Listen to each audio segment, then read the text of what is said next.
In today's video, I'm going to teach you how to properly preview audio in After Effects so you can confidently work on your projects without any sound issues.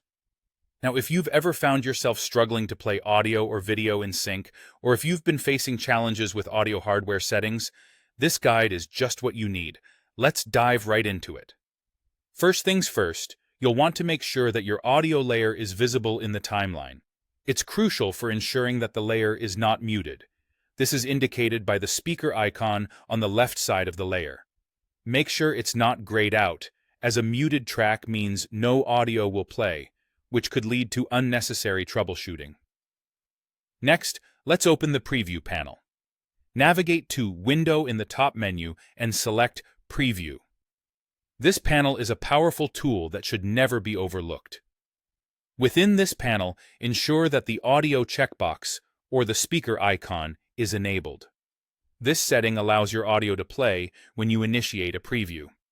Speaking of previews, understanding the common shortcuts will make your workflow much smoother. To play both audio and video simultaneously, you can press 0 on your numeric keypad. This is what we commonly refer to as a RAM preview. Alternatively, depending on your settings, simply pressing the spacebar will also start the preview. Now, there might be times when you need to focus solely on the audio without the distraction of the video. No worries, we've got that covered. On Windows, press Alt along with the period key on the numeric keypad. If you're using a Mac, you'll use Option plus the period key. This shortcut lets you hear just the audio track. Let's talk about scrubbing, which is simply moving through your timeline to find specific points in your audio or video. When you want to scrub through both audio and video, hold down Ctrl on a Windows machine or CMD on a Mac, and then drag your playhead across the timeline.